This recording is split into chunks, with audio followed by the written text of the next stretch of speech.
In this series, we're going to be looking at this local newsletter. It is the Hilton Head Spotlight. It's got over 5,000 subscribers, and we're going to be breaking down exactly how this newsletter is written, how it is growing, how it is monetized. If you're thinking about starting a local newsletter, then this series is for you. If you come onto our YouTube channel, you'll be able to see that this is not the only local newsletter that we have been breaking down. We've done a few series on these, so they're definitely worth going through, seeing what other people are doing, learning from it, and then deciding if you want to put anything they're doing into your local newsletter. But as I said, Hilton Head Spotlight is the newsletter we are going to be taking a look at. So to start off, as we usually do, I want to give you a little bit of data based around this newsletter. So as we saw, the list size is over 5,000. We'll take a look at their social media as well, see what they've got there. The date that this newsletter was started was the 22nd of January. So that is big growth in a very short amount of time. Their open rate is 64%, which is pretty healthy for a local newsletter. I'd like to see it closer to the 70, but it's not awful. And a click rate of 6%. So people are clearly clicking on the events, on the news articles, whatever else they're putting into this newsletter. And these are way above the average stats that you would get for a general newsletter. Like if you had an AI newsletter, you would not be getting numbers like this. For example, like an AI news one. They're sending out weekly. They've done 20 issues since January. It's taking them 1 hour to write their post, which makes sense. That means they're using AI. I'm fairly confident of that. We write ours in about 10 minutes because we use AI. We've probably got a bit more in terms of automation going on. And that's what we do for our clients. And that's what we do for people that use our software as well to write their own local newsletters. We can get this down into much shorter than an hour for you. If you want to know more about that, just put tools down in the comments and I can make a video on it. They're doing 900 words per newsletter, which is pretty standard for a local newsletter. I personally prefer to be around about more the 700 point.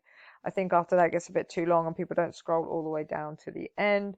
They're getting their traffic from ads and they're mainly using Facebook and Instagram, which again is pretty standard for local newsletters. You are looking at sort of an average of about 50 cents a subscriber. You're thinking, it could be as low as 12 cents. If you start to get up towards the dollar mark, you're either getting saturated or you need to swap out your ad or your copy. So pretty good. New subscribers per month. We're probably spending about $500 a month on ads in order to get that. We can safely assume, hopefully less. And again, in this series, we'll see if we can find their ads. We'll see if we can take a look at them. So what I want to do to start with is just have a look at their homepage. So they're clearly building this on Beehive. We do have an affiliate link to Beehive if you want to check it out. You'll get a discount and you'll get a 30-day free trial and paid plan. If you don't want to use it, that's fine. Just go away and Google Beehive. If you want the discounts and stuff, just use the link in the description. But this is the Hilton Head Spotlight. So we've got a nice clear logo, clear title, and then we've got sort of the value given straight away here. So a weekly newsletter featuring latest events, activities for residents and visitors. And then we get this authority, why should you subscribe? Well, it's trusted by 5,000 people. So anyone that lands on this page is going to be interested in finding out more. So we scroll down here, we can see their archive. We can see that they have been writing. They're taking a little bit of a break. I believe that's because this is currently up for sale, but we can still go through and see exactly what they have been doing. So if we go in here into the Hilton Head, first thing that jumps out to me as somebody that knows the Beehive platform very well is I can see that they're on a paid plan for Beehive, which they would have to be because you only get free plan on Beehive up to 2,500 subscribers, and they're paying and they're putting ads in. Now, one of the things I find with ads is the ads are quite generic. So you can see this is for AI, but most people that read a local newsletter, they're women between 35 and 65, and not a huge amount of that audience is going to be interested in AI. So although this might help to offset some of the cost of paying for Beehive, it's not going to be a massive winner for them in terms of money. You're much better off doing ads and sponsorships, or even better than that, when you start your local newsletter, you want to have a business on the back end that you're going to promote within the newsletter. If you'd like me to make a video more on that, because that's what we're doing more and more with our local newsletters, then put business down in the comments and I can give you a little bit more guidance on that in a future video. So as we can see, we've got a bit of a summary up here, which I quite like. You've got sort of a tease of what people can find. If they were using the anchor text feature within Beehive, what you're able to do is actually turn these into a link. So if people liked any of these particularly, they could click on that event and then it would take them straight down to all of the details. So something that I would consider doing. It's really, really simple once you know how to do it. But it just helps make the newsletter more interactive, and it helps make it more readable for the subscriber. Again, here we've got the rest of that ad coming in. I don't think they're going to be making massive big dollars from that. And then straight away we go into events. Now, personally, I always recommend that events go at the end, because events and local music are the main reasons why people are opening your newsletter. So if you serve that at the beginning, then by the time they get to the end of events, they're not going to read the rest of your newsletter, which means if you've got sponsors and ads further down, they're never ever going to get any clicks, and you're not going to show that return on ad spend to the business that you are working with. I said, I don't think you should be putting all your hopes and dreams into ads and sponsorships. You should be building something on the back end or white labeling something on the back end that's going to make you 80-90% profits instead. So we go straight into the events then. I quite like how this is set up. Personally, I'll be putting some emojis in here just to break it up so it's not text, but they are using the images really nicely. Again, I would imagine that all of this is pulled from AI. I could pull something like this from Perplexity really easy with the prompts that we use, and that we can use. You can use those fairly easily to pull all of this stuff. Now, this looks like an ad to me as well, routine checkups. This is quite common, and I can see if I just hover over it. Again, this is going to money.com. So I've seen this in a lot of newsletters recently, that people are putting in links to affiliate sites, which is not an issue. I totally recommend affiliate links from day one, because you might get some clicks and you might get some money, but using pet insurance or home insurance and having those as a way of getting some money coming in from a link. This is only going to work, I think, in a US based newsletter.